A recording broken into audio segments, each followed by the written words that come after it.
संघर्ष एवं सफलताएं एक ही सिक्के के दो पहलू हैं। मानव जीवन में यदि संघर्ष न हो तो सफलता का फिर कोई मायने नहीं रह जाता है। परंतु नौ ग्रहों के गोचरीय प्रभाव से हमारे जीवन में कभी तो अत्यधिक संघर्ष बढ़ जाती है और कभी अनायास ही सारी सफलताएं हमारे दरवाजे पर दस्तक दे देते हैं। नमस्कार, मैं प्रोफेसर सतीश चंद्र झा अपने चैनल में आपका पुनः स्वागत करते हैं।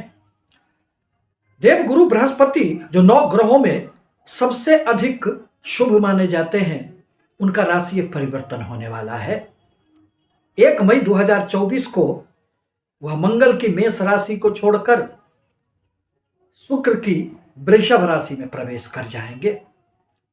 और देवगुरु बृहस्पति एकमात्र ऐसे शुभ ग्रह हैं जो जीवन में धन, संतान, शिक्षा, दाम्पत्य सुख, आपके भाग्य एवं कर्म के विधाता माने जाते हैं।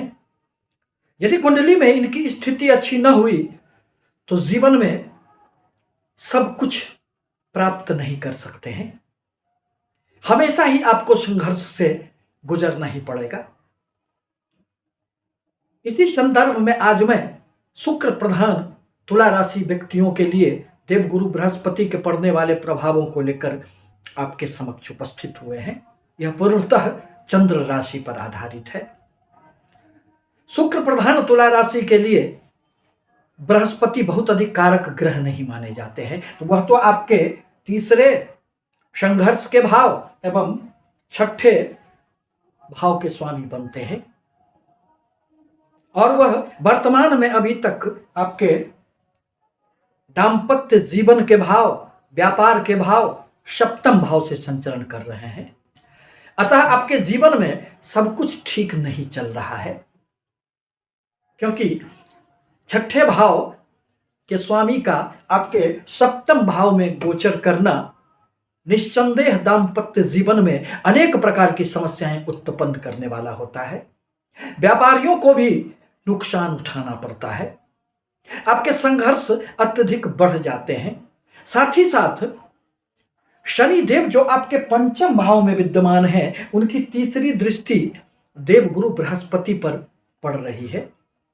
अतः जो थोड़ी बहुत शुभता देवगुरु बृहस्पति अपनी दृष्टि प्रभाव से देने वाले थे, उनमें भी शनि के प्रभाव से कमियां आ गई है।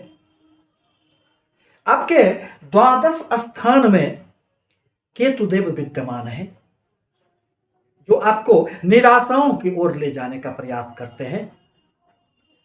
भौतिक वस्तुओं से दूर, आपको सांसारिक सुख भोग से दूर, आपको अलौकिक शक्तियों की तरफ ले जाने का प्रयास कर रहे हैं।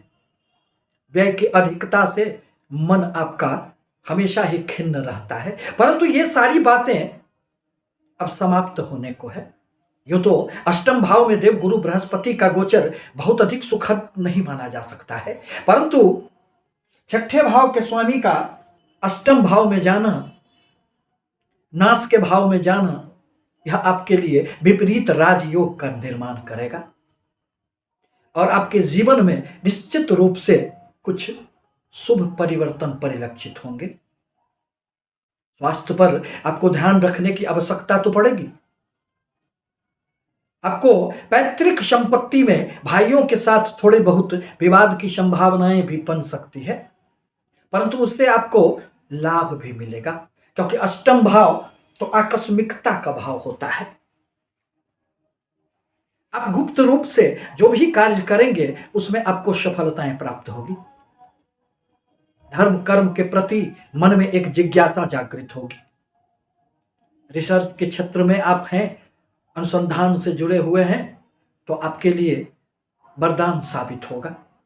आकस्मिक धन लाभ से कभी कभी मन आपका प्रसन्न रहेगा।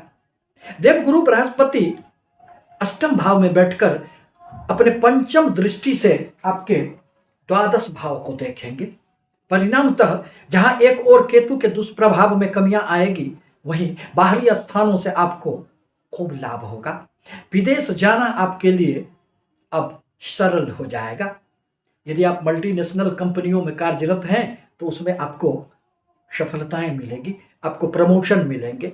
बाहरी स्थानों से आपको लाभ प्राप्त होंगे। अनेक प्रकार की कुछ यात्राएं होगी जो आपके जीवन में एक परिवर्तन लेकर आएगा। देवगुरु बृहस्पति की सप्तम दृष्टि आपके धन कुटुंब वाणी भाव पर पड़ेंगे, जहां राहु की नवम दृष्टि पड़ रही थी। परिणामतः आपकी वाणी में थोड़ी सी क्रोध की अधिकता देखी जा रही थी। आपके वाणी दूषित हो गए थे। कुटुंबों के साथ भी आपके बहुत अच्छे रिश्ते नहीं थे। परंतु देवगुरु बृहस्पति के प्रभाव से आपके अचल संपत्ति में अब वृद्धि होंगे। राहु के प्रभाव में कमियां आएगी। आपकी वाणी में एक गंभीरता आएगी। ज्ञान का समायोजन होगा। आप अपने वाणी से किसी को भी अब बड़ी आसानी से प्रभावित कर पाएंगे, जिससे आपके व्यापार में खूब उन्नति होंगे। कुटुंबों के साथ भी आपकी नजदीकियां बढ़ेगी। ससुराल पक्ष से भी आपको निस्संदेह लाभ प्राप्त होंगे। देवगुरु बृहस्पति की नवम दृष्टि अब आपके सुख स्थान पर पड़ेंगे, जहां शनि की राशि है। मन में जो एक संशय की हमेशा स्थिति बनी हुई थी, अब वह दूर हो जाएंगे। माता के स्वास्थ्य में सुधार होगा। मन में प्रसन्नता का भाव जागृत होगा। परिवार में सामंजस्य बढ़ेगा। दाम्पत्य सुख में भी वृद्धि होंगे। साझेदारी के व्यापार में भी किसी भी प्रकार की जो संदेह की भावनाएं जागृत हो गई थी, वह दूर हो जाएंगे। इस प्रकार कहा जा सकता है कि थोड़े से स्वास्थ्य पर यदि आप ध्यान रख लें, खर्चों पर यदि आप नियंत्रण रखें, तो आने वाला समय आपका होगा और आपके जीवन में अनेक प्रकार की खुशियां आपके समक्ष उपस्थित होंगे। परंतु आवश्यक है कि देवगुरु बृहस्पति के बीज मंत्रों का आप जाप करें। ओम ग्रां ग्रीं ग्रों शह गुरुवे नमः मंत्र का यदि आप एक माला जाप करते हैं, तो आपके जीवन में अनेक शुभ फल आपको प्राप्त होंगे।